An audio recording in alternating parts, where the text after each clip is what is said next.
What's going on, everybody? It is Peter Lucas. I got Nate with me today, and it's long time no see.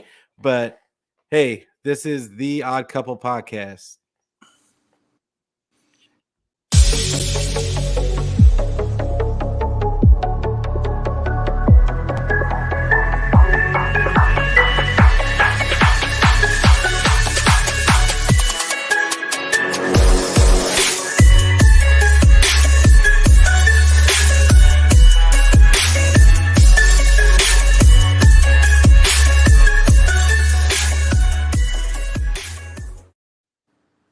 Hey, what's going on, everybody? It is Peter Lucas, and I got with me Nate today, who has no social. No, I'm gonna start calling you no social media, Nate, like just because it's easier.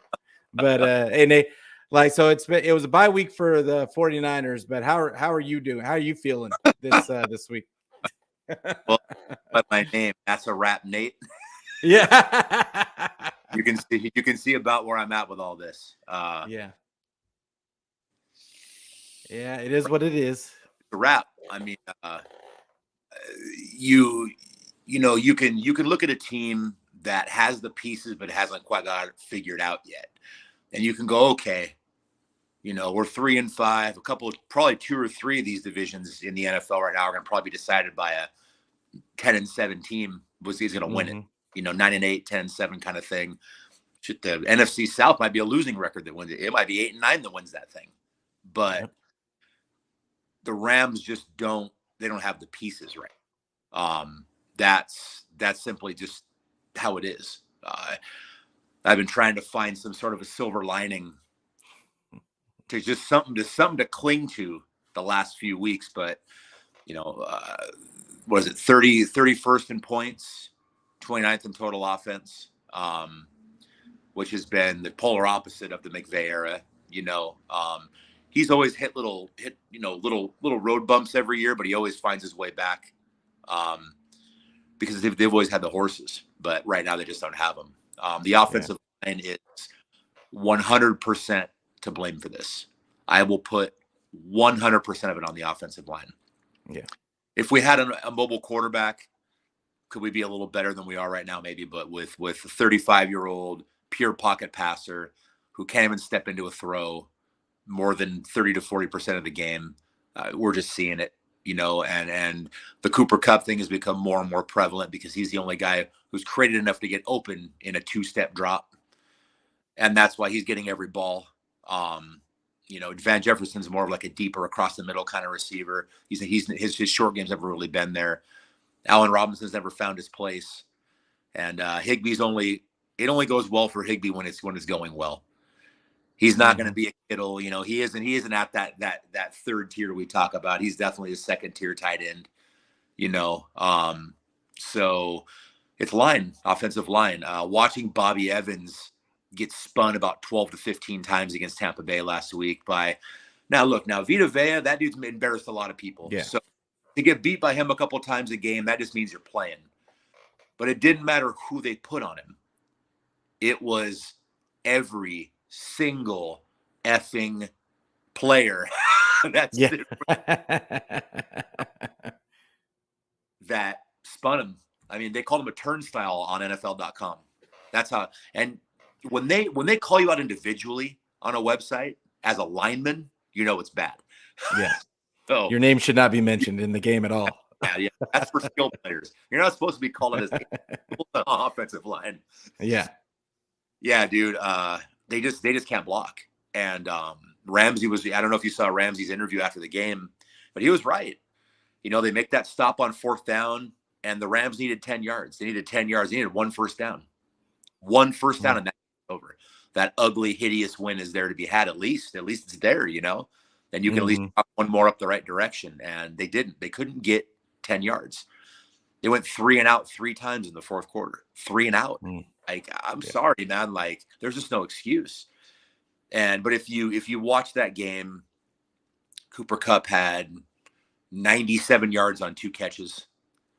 They had 209 total yards, 206 total yards of offense. This is the NFL. I mean, come on, man. Like, I mean, it's, and Tampa Bay is a bad team. They're not playing good football. They're incredibly beatable. Although some of that star power is still on the field, they are. Let's see here. We got what we got. There it is. You know, and I'll get to Damien's thing in a second. Yeah. You know, it's hard to watch because honestly, dude, like if we have the offensive line play we have last year, and I won't even mention our games, but I'll just say with everything else we played, barring the Buffalo game, we could be 6-3 right now. Mm. We could be. I mean, this team could have a winning record right now with offensive line play. Mm-hmm. That's it. I mean, because you have players. Like, Yeah. it's not that you don't have players. It's just that I think us people that have been around the game for any amount of time know that this part of the game never changes. Right. You have to have an offensive line. You have to have a defensive line to do anything in this league. It all starts there. Right. And but yeah, I feel you. And I'm so glad that Carolina shut us down with those trades. I am so glad. I could fly to Carolina and kiss them dudes. Like, that's how glad I am. If we would have blown 2 more draft picks on Brian Burns, whose best year is what, 10 sacks, 11 sacks. Mm-hmm. So we can get another fat contract out of us and bury us even more. And what would I think McCaffrey? They were going to offer a 2, 3, and a 4. What would McCaffrey have done?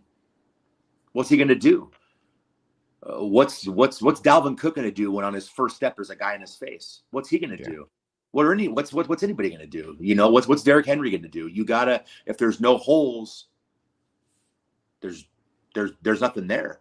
Yeah, we're at about 2.8 yards a clip. Our leading rusher has 200 yards, and we're halfway through the season. You know, I mean, it just is what it is, man. Like the offensive line needs to be addressed. We have 5 guys on IR right now. But even then, if I read you all those names, you'd go, huh? Who? So there's no star power there. Havelstein has been a serviceable right tackle at best for the last few years. He's been there. Losing Whitworth was, oh my God! Like I can't even state it enough. I mean, it would have had the impact of losing Donald on our defense. Like, I really didn't realize, even at 40 years old, what he was doing for us. Yeah. Those are those little things, you know, you get in the game, you know, and, you know, you watch it. If you're a football guy like we are, you know, you watch the line to some degree, but of course you're always watching the action. You know, you're always watching the action. You're watching, you know, the splash plays and everything. And even playing line like I did at my own little level here, you know, you forget sometimes the value of these guys.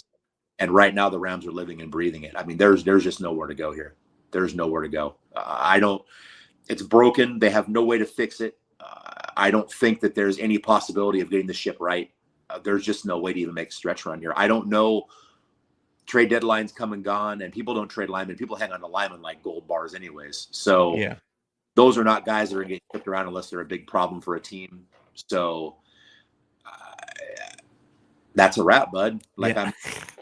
I don't see how more than 6 or 7 wins happen here. You know, I mean, you look at Seattle. They're playing sound, solid football. You guys already got through us. You're 2-0. You're past us. You're done with us. Maybe we clip Arizona because they have their own list of it. But Seattle's playing really sound football. And it isn't gorgeous, but they're winning games.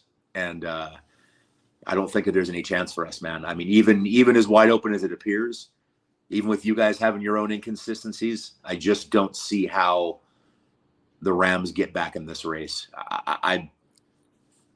Well, I mean, I look at your team and we're still only halfway through the season.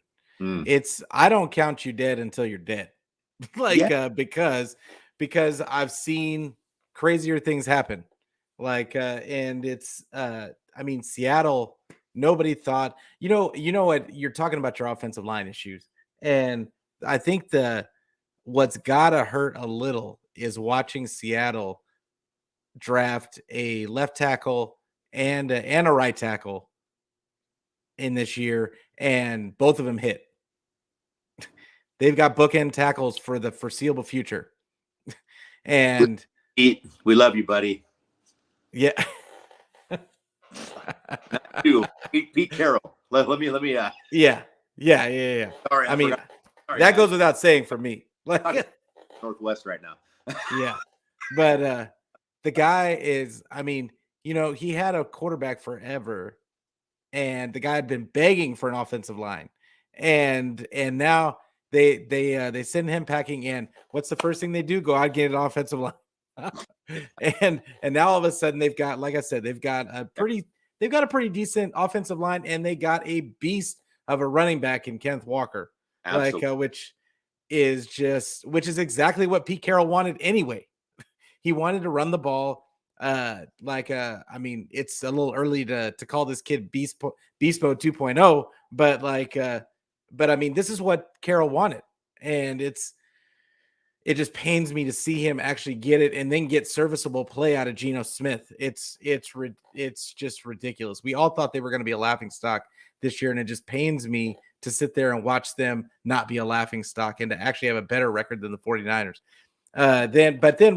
Back to you guys, I'd really think with your team, you could probably get you guys are kind of the same thing as us as far as you guys find guys in those later rounds in the draft. So you've always been able to find those one or two guys that are going to hit. But I would be shocked if now it's not gonna work this year.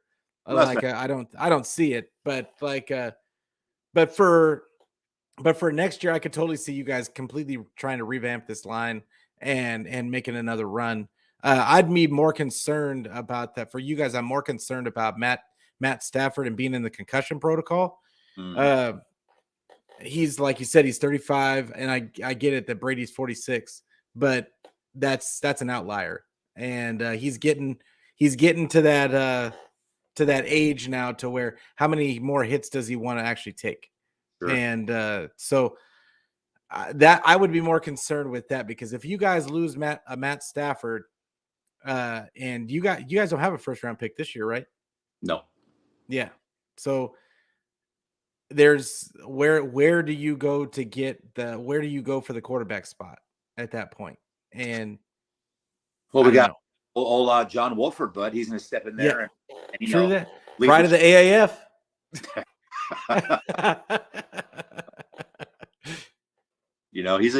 He's a wily little fella. In fact, what was it in 2020? He came in and beat Arizona. Yeah, that punched us the wild card berth at Seattle that we went up and won. So, I mean, look, dude. I mean, obviously he isn't a long-term solution, and I wasn't saying that it's a wrap on the McVay era. Not by any means. I was just saying this season, right now, today, it's really hard to look at the Rams and go, how do you get this back into even wild card contention?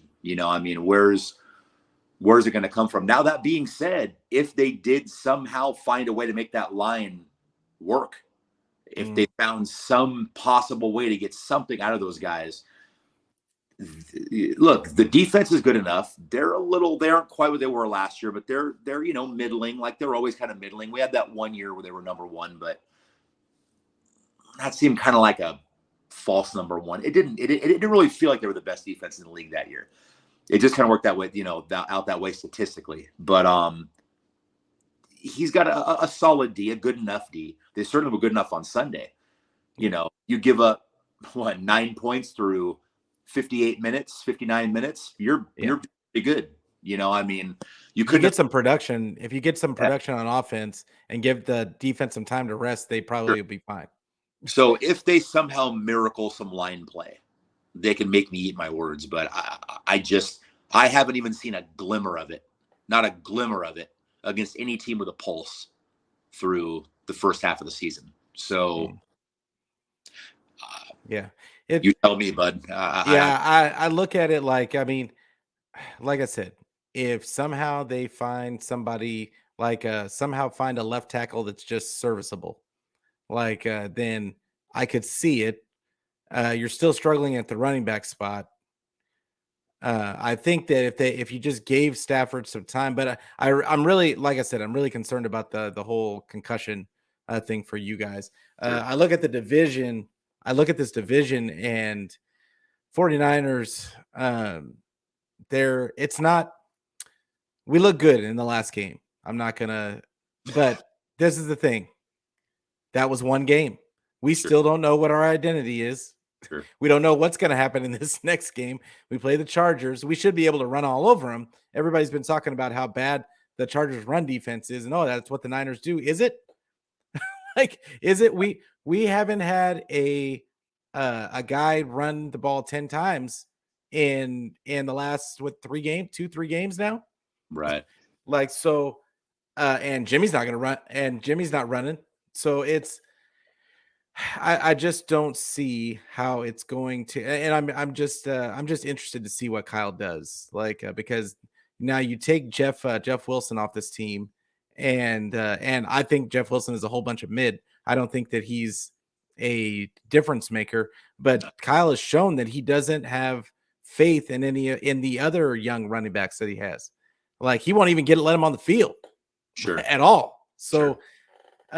And I'm hoping that doesn't mean that you're just going to run. Now we get Elijah Mitchell back. That's no small piece. Elijah Mitchell, but the problem with having Elijah Mitchell back is he only usually comes whenever he comes back. He usually comes back for a couple of games and then he's hurt again. So, right. I mean, is he back? I mean, I'm not going to act like he's already hurt, but I'm really concerned about that whole piece. And that what Kyle does at that point, who he puts his trust in, they're talking about OBJ being in the mix for us, which, I mean, I don't know who, I don't care if they get him, great. But does he make a difference on this squad? Yeah. I don't know that he does. They're tied first place team in the NFC, bro. Yeah. Yeah. I don't know. We should be. Right now, I think we're the most talented team in the NFC. But we can't see it because we can't get our offense off the ground because Kyle just doesn't trust anybody, and he doesn't. It's just really maddening. And you look at the scope of the NFC, and the NFC South's a train wreck. Somebody's going to make the playoffs from that division, and I would guess it'll probably somehow, some way be Tampa Bay. Let's just call it that. Yeah, they'll find a way. Do we believe in Minnesota? Have we seen this show before, Minnesota? Do you believe Cousins in the playoffs? I don't. I don't trust him. Have you seen it? Because I haven't. I've seen a guy that's going to retire with some really beautiful, gaudy numbers in his pen and in his overall look, and not a whole lot to show for it. I see Tony Romo.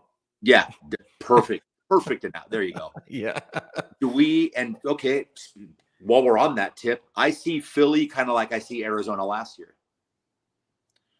The team that got hot, the team that was smoking, they got the sort of off-kilter mobile quarterback that has that raw talent, but do you trust him down the stretch?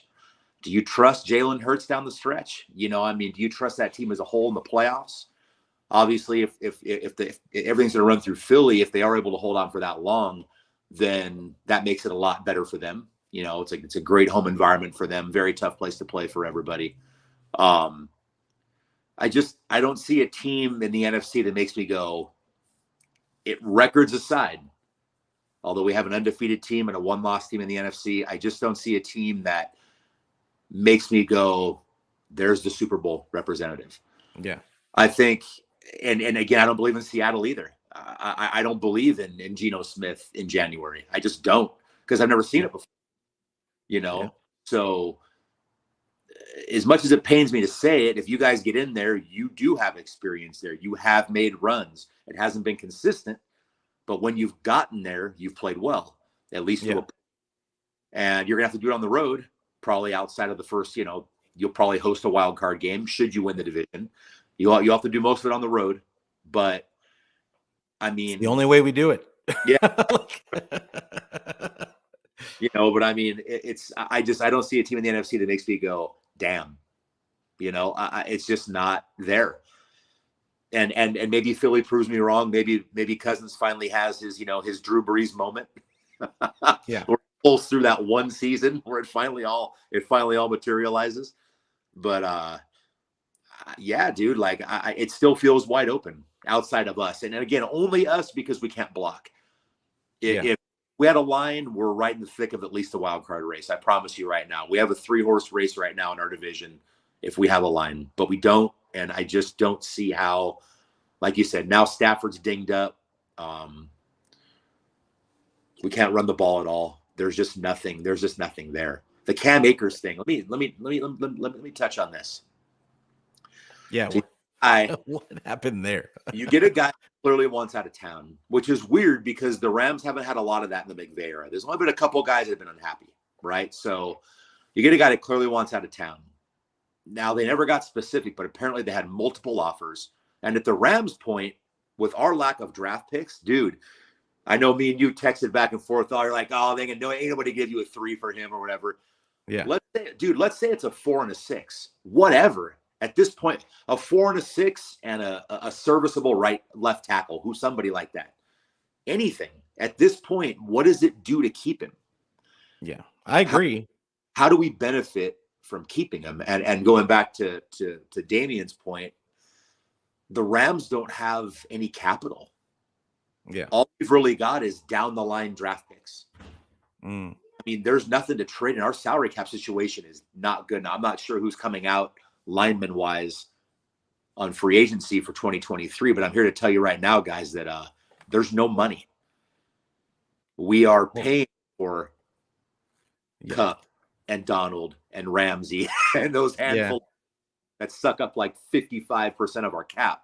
So where does the cap does go up in this next time, and then I'm sure that they'll find, it's always they'll use that funny money, and they'll find a way to restructure guys and get enough cap space to add a couple of pieces. These GMs always do that, so it's a top shelf guy, like a Lynch. Oh yeah, no, it's not gonna be top shelf. Yeah, you guys are gonna have to do some developing in the draft.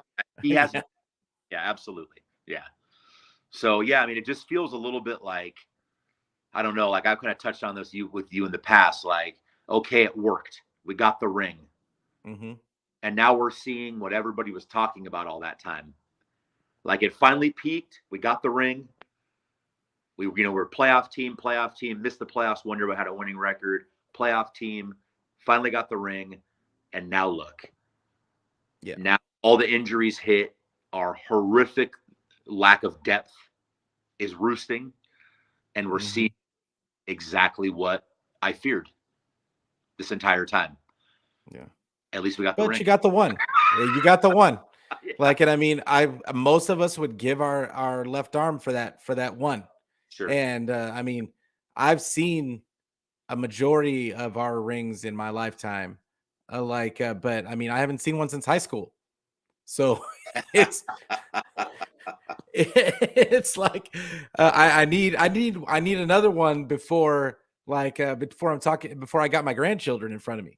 Like I want to see them get over the hump, and I feel like they're building the team the right way for the most part.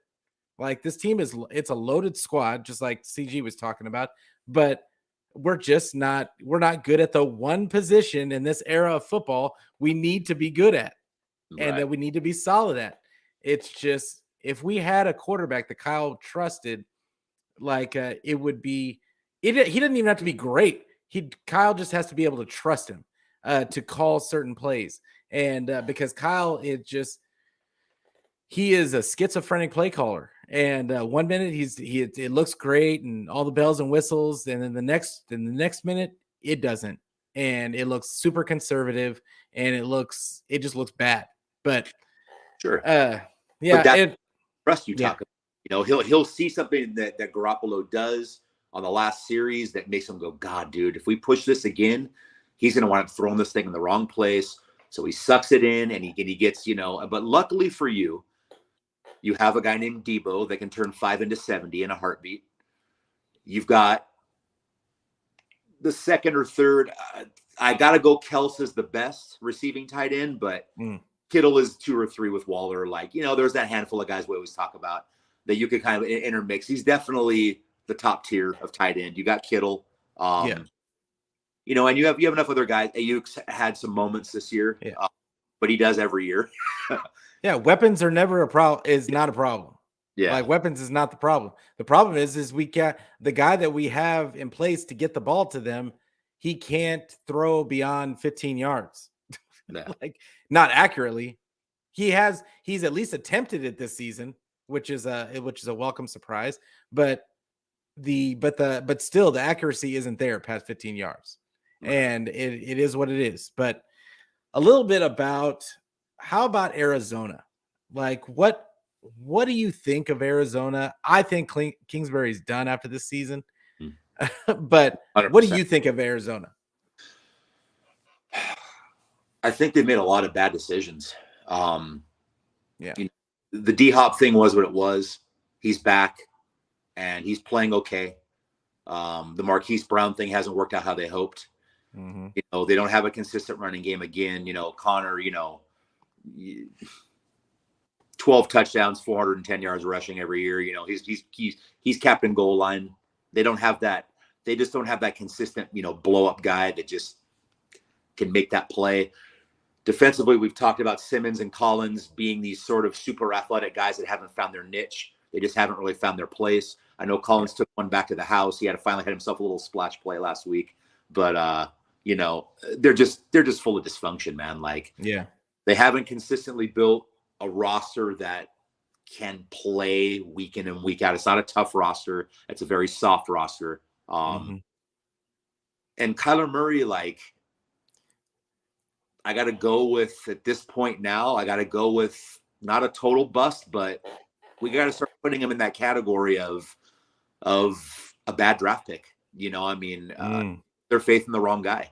I mean, really, like, we're seeing, at least last year, you could hang your hat on those crazy splash plays he would make or whatever. But now you're not really seeing those at all anymore. You're just seeing a kid that's frustrated, that I would almost bank that in January he's going to be demanding out of Arizona or Kingsbury gone. That's why I think Kingsbury's gone, is because they're going to want to placate Kyler. But I might get rid of both. Yeah. If I was doing it, like, I'm blowing it up. I'm trading whoever I can trade and starting from the ground. Right. And and bringing in some coordinator, like, maybe honestly, I would take the guy from I know that he's not for whatever reason, he's not been a popular name. He had some personal issues, but honestly, I would bring in, what's his name from the Chiefs, the offensive coordinator for the Chiefs. Yeah. Like, Eric Bieniemy. Yeah, Eric Bieniemy. Like, I know that he's not. He's got some past issues and like that kind of stuff, but I think I would need a system that I know works. Like, and then on top of it, he can bring some. He's a player's coach. He's a guy that can come in and bring some solid, like some just solid coaching. And like, if you put a staff around him, he gets a good defensive coordinator. Then they get, the GM. I don't know where you go for the GM, but I wouldn't be surprised if our assistant GM is going to be a hot name in this next off season. Adam Peters, because he's the guy. He's really the architect of all of our late round picks. And if the 49ers don't move him up to the GM spot and put Lynch in in some faux title, like president of football sock pulling or something, like, if they don't put him in some other spot, like, then we're going to lose him. Hall of Fame. Yeah, exactly. Just hold your gold jacket, John, and just sit over here. Like, but yeah, and I think John Lynch has done a great job for us. But yeah, Adam Peters is a guy that I absolutely do not want to lose. Yeah. As a fan. But I think that they need to blow it up and start over. The problem is that that ownership has not shown any ability to find any. They just haven't found a coach, like, since what's his name that used to be in Tampa Bay. Yeah. Arians. Since Arians, they haven't had any consistency since. So, right. And even that really wasn't consistent. Like, if we're really being honest. So, Cardinals haven't been a bad franchise. Like, if you look at the last decade, they haven't been terrible. I mean, they've been relevant to some degree. I mean, nobody's going to put them up, with the upper tier, but they've been relevant. Like, I mean, it hasn't been like a total wash in Arizona by any means. Like you said, coming from Arians coming into this, the Kingsbury thing, everybody kind of went, huh? But he made the playoffs. They made the playoffs, and which has kept him hired. And he clearly has. He reminds me a little bit of McVay in one way, where he can't adjust very well in game. Cliff Kingsbury gets that deer in the headlights look, and McVay's a little bit guilty of it. Now, the one thing about McVay that you can't take away from him is he's always found a way to recover from it. The Rams will dip mid-season. You can almost write the script, and they always shoot back out of it. But Kingsbury just once that snowball's rolling, it just never seems to ever shrink again, and then that blows up their season. Like what we did to them in that wild card game was really embarrassing for them. I mean, me and my kids were at the game that they played at SoFi. Dude, they beat the ever-loving hell out of the Rams. I'm going to tell you right now, dude. Yeah. They pistol whipped the Rams. Yeah. And to see them do that to them 11, 12 weeks later in the playoffs, I mean, it just housed them. It was like, wow. Well, I mean, there was a different team. Like, wow. Like, it was unbelievable, to see such a massive difference. Yeah, it's just crazy. It's crazy. Yeah. Like the way, like, so Kingsbury, like, I mean, you talk about the deer in the headlights look, and that I feel like his players, if you watch the side, like the games and watch him on the sideline, I feel like his players don't really have any kind of real respect for the guy. Like, I just don't see it. He's not a rah-rah guy. He's not a get up he's not like Saleh jumping all over the place and chest bumping guys. He's not that guy. He's like he's one of those too cool for school guys that just throws the play in. But that when it's working, then everybody's fine with it. Sure. Like, but when it's not working, all of a sudden you start looking at him a little sideways. The players start looking at him a little sideways, and what really what are we doing? What are we doing? Because there's nobody to really guide them through. They have Budda Baker, they've got a JJ Watt in house. Like, you would think that those guys would help with the leadership aspect, but I don't see any direction. Sure. I don't see any direction with this squad on defense or on offense. They're just kind of like a pish posh of players kind of thrown together in this air raid offense that has a quarterback that there's a reason why those shorter quarterbacks don't normally work in the NFL, but we tried it anyway. He does have a cannon of an arm and he can run, but are you gonna win consistently with him? I don't think so, in my estimation. Like, I think he's a guy that has a ton of ability, but you're always going to have to roll him out. It's always, it's going to have to be the Flutie offense. And like, and Flutie was one of my favorites, but at the end of the day, he's only going to get you so far. And even back then, even though he was playing well, the Bills knew that. And that's why they swapped him out, even though they swapped him out for a worse quarterback, but we won't get into that. Yeah. Yeah. Right. Yeah. Wasn't exactly an upgrade. Yeah, dude, and I think now what we're going to see too is, I think that with Kingsbury and the guy that just left Carolina, Matt Rule. Yeah. I think we're done seeing college coaches get hired in the NFL. I mean, now a little bit. There may be a college coach that comes up to the coordinator level, does some time, and then pops from there. But I don't think we're going to see college hires anymore. I think that we've now – I mean, Matt Rule is a hell of a college coach. What he did at Baylor with that horrible scandal they had with all those guys, and I won't get into it because, it's a very ugly subject. But to turn that program around and make them as relevant as he did with that school reeling, I mean, that was a hell of a job. And if you're a college guy at all, you know who he is. Yeah. And he came to the NFL and just got absolutely stonewalled. And, again, Kingsbury, and they talk about Pete Carroll. Pete Carroll was a head coach twice in the NFL before he went to USC. So that dude had NFL for days, for days under his belt. He already knew how to do it. He just hadn't had the right mixture yet, so SC just gave him that platform to jump back in. So, Matt Rule, I will say it almost wasn't, it was another situation where he just didn't have a quarterback. Like they never got him a quarterback and it was never going to work. It just was never going to work because what he wanted to do with that team, you had to have a quarterback and they just never found one, but is what it is. I know that there's a certain school in the Midwest right now who's going like this, Matt, come over here. They wear red and white. You've probably heard of them before. Yeah. In fact, they won the national championship the last time you won a Super Bowl. Yeah. You just got to keep twisting the knife. Like it's Tommy Frazier was the quarterback. Oh my God. Is Tommy Frazier still alive? Yeah, he was he coached at Baylor for a little while, and I think he's coaching at a small school right now. Oh, okay. Yeah. Anyways, I had to give you one more little. Yeah. That's because because my other end of my football has been long suffering, and I won't get into that, but the Rams have been all I've been clinging to here. So to have both my teams in the toilet this year is a little bit rough. But I feel you. Yeah, man. I'm just waiting for Harbaugh to let me down again, let my Michigan guys down again.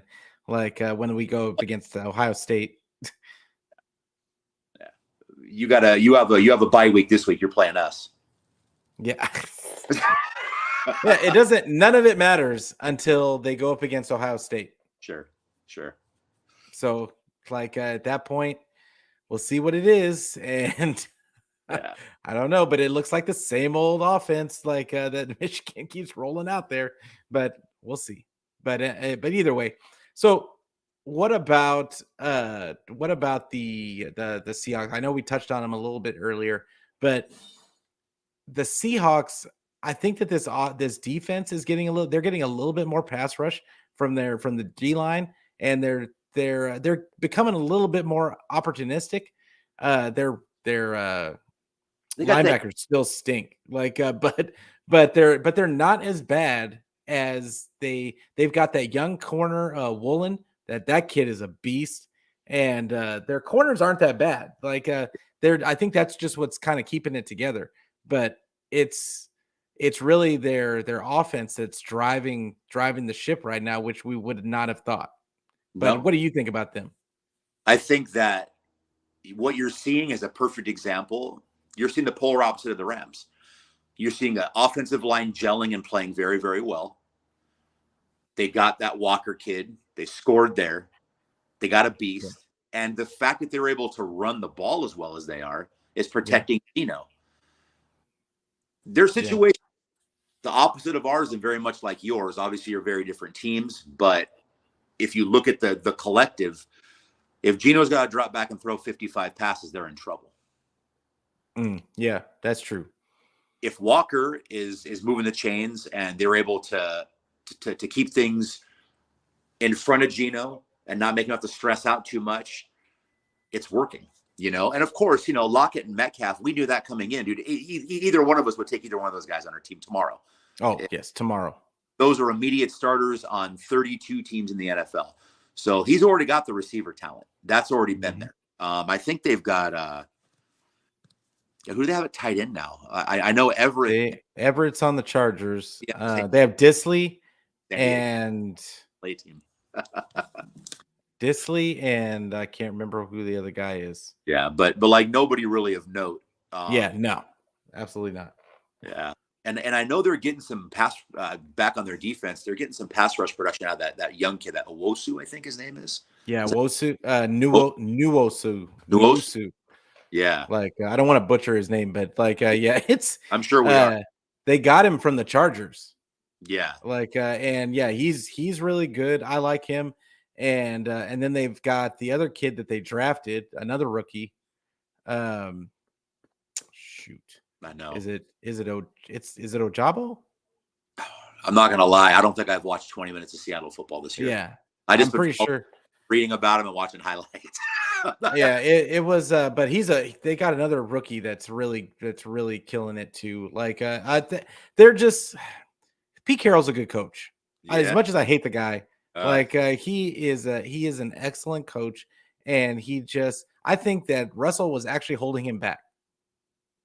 As funny as that sounds, I just really think that is if you let Pete do what he wants to do, it's a tried and true method of success. Like, you run the ball, throw the ball when you have to, and play defense, and that's an opportunistic defense, and it's going to get you wins. It always does. I don't know why coaches haven't figured it out. Everybody wants to reinvent the wheel, but it's not. Football is not brain surgery. sure. No, Sometimes you just have better players than the other team, and just take advantage of it. and if it wasn't for Philly doing what they're doing, I would say Pete Carroll will be right there for Coach of the Year this year. I mean, it's hard to say that he wouldn't be. He really does. And again, like you say, we're tired of seeing him. It feels like it's been 100 years, and then living in LA with the SC run. I feel like Pete Carroll's been in my life for like 20 years, bro. Like, he just won't go away. He used to shop at my store when I worked in grocery. He used to shop at the store over there in Redondo in Riviera. Yeah. That little Vaughn's right there. I'm sitting, Pete. You want to see where you used to work, bro? No, don't do it to me again. Right. I don't want to, because as soon as I walk outside and get hit in the face with this humidity, I'm gonna be pissed. Yeah. But anyways, yeah, man, he definitely is doing a heck of a job up there.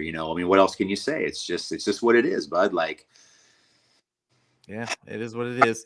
But he gets the job done. He's got him running again. I don't know how much faith I have in anybody in the NFC. Again, I feel like the hierarchy there bodes well for all the kind of middling teams, because I don't trust Minnesota. I don't trust Philly. I just don't. There's no reason to. They got to show us something. We have to see a reason to believe in them. We haven't mentioned the Cowboys, which is okay for you and me both. Probably more for you, because we all know the history between you guys. Again, it's an old history, but it's history. I don't trust them either. I don't trust Prescott at all. No. Are better than we thought they would be. Saquon Barkley lives. He breathes. He's actually an NFL again. Beast. Yeah, he's found his form again, finally. But again, do you trust Daniel Jones in January? I don't. No.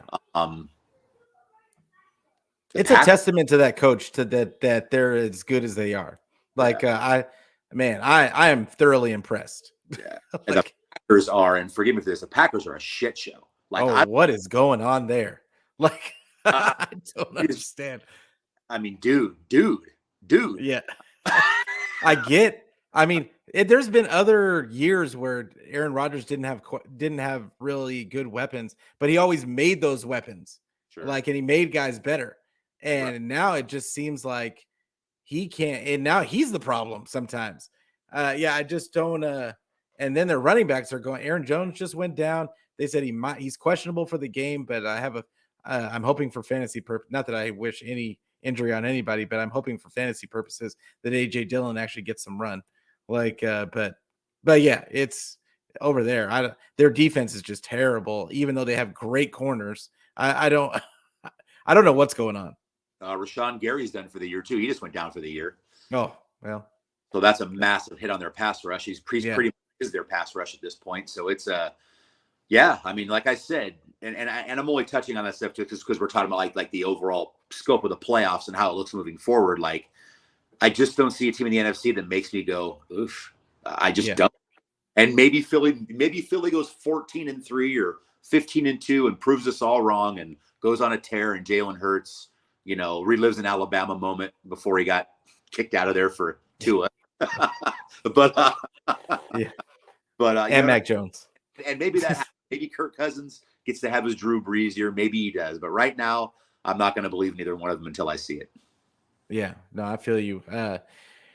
And with that, we're going to have to get going, because I've got to go pick up my wife's new phone, and then I got to get back here because I have the last man standing podcast with Niner Sickness, and I believe that Forever Faithful podcast, Brandon, and then Kelts, and Rich Kelts is going to be with us too. So make sure everybody checks in for that. Hey, I appreciate all of you guys coming in, getting active in the chat. Appreciate you, Melissa, Tanya showing up, and Damien. And I saw CG Ruthless earlier. But Drew, you my guy. Like, I appreciate all you guys for coming in, and then of course I appreciate you, Nate. Like, coming in short notice. We like put this together in like 2 seconds, and but we came through.